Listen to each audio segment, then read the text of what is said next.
বাংলাদেশের সাবেক প্রধানমন্ত্রী শেখ হাসিনা পরিস্থিতিতে বাংলাদেশের রাজনৈতিক মেরুকরণ যারা ক্ষমতায় আছেন, যাদের অন্তর্বর্তীকালীন সরকার, তাদের সম্ভাবনা এবং ভবিষ্যৎ নিয়ে কথা বলার জন্য আজ আমাদের সঙ্গে রয়েছেন বেগম খালেদা জিয়া, বিএনপি সভাপতি। তিনিও আসলে বিএনপি চেয়ারপারসন, তিনিও আসলে চিকিৎসার জন্য লন্ডনে গিয়েছেন। শেখ হাসিনা, আমি আপনার কাছ থেকে জানতে চাইবো যে আন্দোলনে শেখ হাসিনার পতন হলো, সেই আন্দোলন সম্পর্কে অন্তর্বর্তী সরকারের প্রধান উপদেষ্টা ডক্টর মোহাম্মদ ইউনূস যুক্তরাষ্ট্রে বিল ক্লিন্টনের উপস্থিতিতে একটা অনুষ্ঠানে বললেন যে আন্দোলন খুব পরিকল্পিতভাবে চালিয়ে নেওয়া হয়েছে, কিছুই হঠাৎ হয়নি। আমরা আপনার কাছে একটু জানতে চাইবো যে আপনার জ্ঞাতসারে কিংবা অজ্ঞাতে এই আন্দোলন কি শুরু থেকেই কোটার আড়ালে সরকার পতনের আন্দোলন ছিল? চক্রান্তটা শুরু হয়েছিল সে 2022 সাল থেকেই। কিছুতে আমাকে ক্ষমতায় থাকতে দেবে না। আর বাংলাদেশ যখন উন্নত হয়ে গেছে, যারা এই সুদখোর ইউনূসের তো বহুদিনের লালায়িত স্বপ্ন, সেই ইউএসএইডের টাকা আর আমেরিকার মদত, পাকিস্তানি আইএসআই মদত, জঙ্গি, সন্ত্রাসী, খুনি এরা এবং গ্রেনেড হামলাকারী, বিডিআরে আমাদের সেনা সদস্যদের হত্যাকারী, এরাই হচ্ছে তার শক্তির আধার। তাদেরকে নিয়েই তার পথ চলা, যা আজকে প্রমাণিত সত্য। এবং আমি আরেকটি খবর আপনাদের দিতে চাই, দুর্নীতি দমন কমিশনে ইউনূসের বিরুদ্ধে একটা মামলা হয়েছে। আর শ্রমিকদের অর্থ আত্মসাতের জন্য শ্রমিকদের করা মামলায় শ্রমিক আদালতে ইউনূস কিন্তু সাজাপ্রাপ্ত আসামি, সে কিন্তু একটা কনভিক্টেড আসামি। এবং সে চক্রান্ত করে, সন্ত্রাস করে, জঙ্গিবাদকে সহায় করে এবং অপপ্রচার চালিয়ে সে ক্ষমতাটা দখল করেছে। ক্ষমতা দখল করার সাথে সাথে কি করেছে, সে তার আগে থেকেও প্রচেষ্টা ছিল ইউনূস সেন্টার নামে একটা সম্পত্তি 11,000 স্কোয়ার ফিট বিনা পয়সা নিয়ে সেখানে তার ইউনূস সেন্টার, এবং এটা হচ্ছে একেবারে যত রকমের চক্রান্তের জায়গা। ইউনূস ক্ষমতায় যে কিন্তু নিজে ওই জায়গায় তার যে লোকরা বসা, তাদেরকে দিয়ে সারা বাংলাদেশে সার্ভে করার নামে লোক নিয়োগ দিয়েছে। ঢাকা জেলার জন্য 40 জন, আর তাছাড়া সারা বাংলাদেশের জন্য তার 80 থেকে 100 জনের টিম।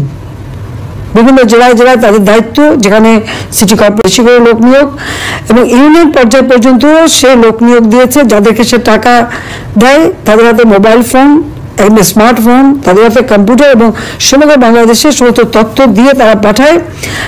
এই তথ্যের যে তথ্যগুলি সে সংগ্রহ করে যাচ্ছে, সেটা হচ্ছে আওয়ামী লীগের নেতারা কে বেশি জনপ্রিয়, অতীতে কে জনপ্রিয় ছিল, বা এমপি ছিল, বা চেয়ারম্যান ছিল, বা কি ছিল, বা ভবিষ্যতে কে হবে, আর বর্তমানেও কে আছে। এই সমস্ত তথ্যগুলি সংগ্রহ করা, বিত্তশালী সম্প্রদায় কাকে সমর্থন দেয়, আওয়ামী লীগকে দেয় না কাকে দেয়, তাদের তথ্য সংগ্রহ করা, জামাত কার কোথায় কি অবস্থা, ভোটের কি অবস্থা, এই সমস্ত তথ্য সংগ্রহ করার জন্য তার কিন্তু এজেন্ট নিয়োগ করা আছে। এছাড়া সে যে বিশাল গুন্ডা বাহিনী পালে, 1000 মোটর সাইকেল তাদেরকে দেওয়া হয়েছে এবং তাদের হাতে স্মার্টফোন এবং কয়েকটা মাদ্রাসা, কিছু ইউনিভার্সিটি, 35টা কলেজ ইউনিভার্সিটির কিছু ছেলে মেয়েকে সে টাকা দিয়ে পেলে পুষে রাখে এবং তাদেরকে দিয়ে যত অঘটনগুলি ঘটায়। এবং এটা যে তার একটা সেই মানে সূক্ষ্ম পরিকল্পনার ফসল। বিল ক্লিন্টনের অনুষ্ঠানে খুব খুশি মনে হাত বা নাচিয়ে বলল যে এটা এখানে ছাত্র না, জনগত না, এটা হচ্ছে তার ম্যাটিকুলাস ডিজাইন করা, মাস্টার মাইন্ড দেওয়া। এই এমন ঘটনা ঘটিয়েছে যে শেখ হাসিনাকে ক্ষমতা থেকে হটিয়ে সে অবৈধভাবে জোর করে ক্ষমতাটা দখল করে নিয়েছে, মানে ডাকাতি করে ক্ষমতা নেওয়া, এবং ক্ষমতা নেওয়ার পরে আওয়ামী লীগের উপরে যত রকমের অত্যাচার। আর এই অত্যাচারে আরও উৎসাহিত হয়ে বিএনপি আর জামাত তো আছেই। কারণ জামাতের কথা হচ্ছে আমরা যুদ্ধাপরাধীদের বিচার করেছি, যেখানে জিয়া রহমান যুদ্ধাপরাধীদের মন্ত্রী করেছিল। আর যারা সাজাপ্রাপ্ত আসামি তাদের হচ্ছে পাসপোর্ট নিয়ে পাকিস্তানে ছিল, তাকে আবার ফিরে নিচ্ছিল, তাদের আমরা বিচার করেছি, কাজে সেই প্রতিশোধ দেবে। আর জাতির পিতা বঙ্গবন্ধু শেখ মুজিবুর রহমানের হত্যাকারীদেরকে জিয়া রহমান ইন্ডেমনিটি দিয়েছিল, দায় মুক্তি, তাদেরও বিচার করেছি। আজকে আপনারা দেখেন 7ই জুলাই 2024 সালে যে আন্দোলন, পুলিশ তো কিছু বলেনি আন্দোলনকারীদেরকে, আমরা তো কিছুই বলিনি, বল তাদের সাথে আলোচনা করা, তাদের পাশে থাকা। মেয়েরা যখন পথে নেমেছে, তাদের নিরাপত্তা, ওই মেয়েরা যখন স্লোগান দেয় শেখ হাসিনা পদত্যাগ চায়, আমি তখন তাদের নিরাপত্তা দেই। আজকে তাদের অবস্থাটা কি? এখন মেয়েরা ঘর থেকে বেরোতে পারে না, তারা এমনই আন্দোলন করলো, এমনই স্বাধীন করে ফেললো দেশ যে এখন নিজেরাই ঘরবন্দি। এখন যাবে কোথায়, তারা কি করবে? আর সেই যেটা কোনো কোটা ইস্যু ছিল না, সে কোটা আন্দোলন বা তাদের কোথায় গেল? আর এখন সপ্তদলীয়করণ, এই অস্ত্র লাঠি সোটা নিয়ে চিফ জাস্টিসকে পদত্যাগ করতে বাধ্য, জজকে পদত্যাগ করতে বাধ্য। কোনোদিন এই অবস্থায় কখনো বাংলাদেশকে ভাবতে পারেনি। শিক্ষকদের চাকরি থেকে বের করে দিচ্ছে, ছাত্রীদের অপমান করাচ্ছে, প্রতি পদে পদে চরমভাবে মানবাধিকার লঙ্ঘন করে যাচ্ছে। বাড়িতে ছোট শিশু তা থাকা সত্ত্বেও বাবা মাকে গ্রেপ্তার করেছে, বাবাকে তাকে মাকেও। তো বাচ্চাটাকে কে দেখবে, কি হবে তার? 93 জন আইনজীবীর বিরুদ্ধে মামলা তারা সারেন্ডার করেছে, তাদের জামিন দেবে না, কিছু জামিন দিয়েছে, কিছু দিচ্ছে না। মানে আপনি যে বিচার চাইবেন সেই সুযোগটাও নাই। গণহারে মামলা দেওয়া, গ্রেপ্তার করা, পৃথিবীর কোনো সভ্য দেশে এরকম ঘটনা ঘটে বলে আমার তো জানা নেই, আমি তো দেখিনি। কাজে বাংলাদেশ আজকে কি, আইনের শাসন নাই, ন্যায় বিচার পাওয়ার অধিকার নাই, নারীদের কোনো স্বাধীনতা নাই। এবারে ঈদে শ্রমিকদের কান্নায় ভরা, 1100 ইন্ডাস্ট্রি বন্ধ, শ্রমিকদের কাজ পায় না।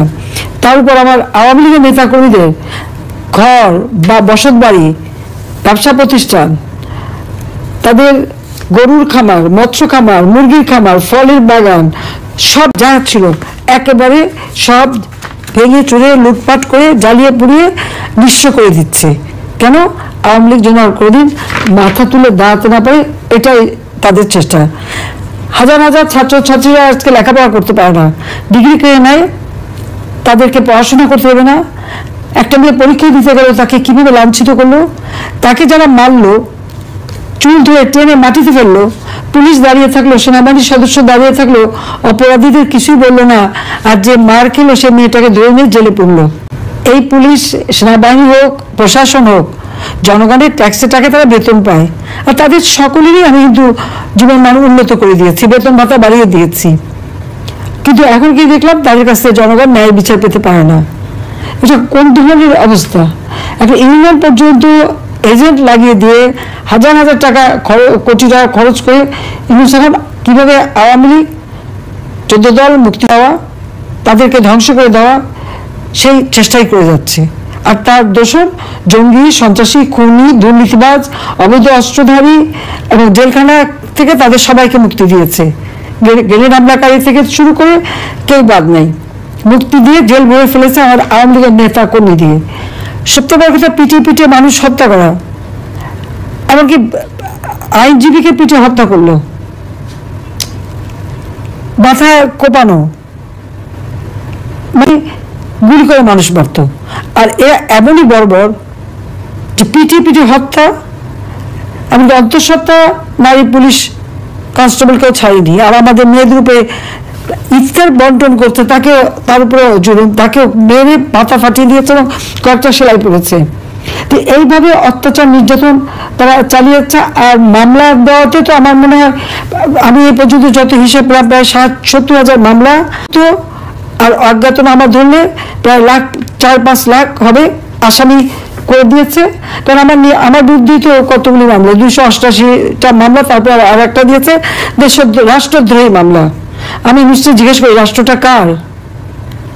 আমার বাবা তার জীবনটা উৎসর্গ করেছে, আওয়ামী লীগের নেতাকর্মী তাদের জীবন উৎসর্গ করে এই দেশ স্বাধীন করেছে।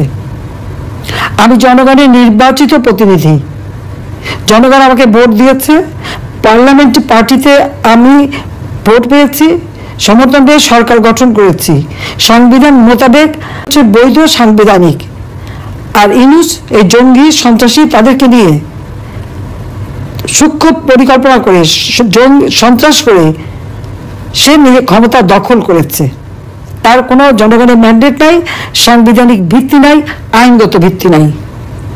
আর সে দেয় আমার বিরুদ্ধে রাষ্ট্রদ্রোহী মামলা, যে রাষ্ট্রদ্রোহী কাজ করেছে, সবচেয়ে বড় অপরাধী, যে এইভাবে ক্ষমতা দখল করলে তার শাস্তি হবে। এবং ইনশাল্লাহ শাস্তি দেবো, এতে কোনো সন্দেহ নেই। আজকে সমস্ত অর্থনীতিকে ধ্বংস করে দিয়েছে, প্রবৃদ্ধি কমে গেছে, মাথাপিছু আয় কমে গেছে, মানুষের কোনো দিনমজুরাও আজকে কাজ শুরু, নারী ধর্ষণ, বাংলাদেশ যেন এখন ধর্ষণের স্বর্গরাজ্য, কিন্তু কেউ সংবাদ পরিবেশন করতে পারবে না, কোনো সংবাদ দিতে পারবে না, কোনো নিউজ দিতে পারবে না। যে নিউজ দিতে যাবে, সে সংবাদ পরিবেশন করবে, তার বিরুদ্ধে ব্যবস্থা নেবে। সেখানে তার এজেন্ট বসানো হচ্ছে। এই যে কত এজেন্ট পালে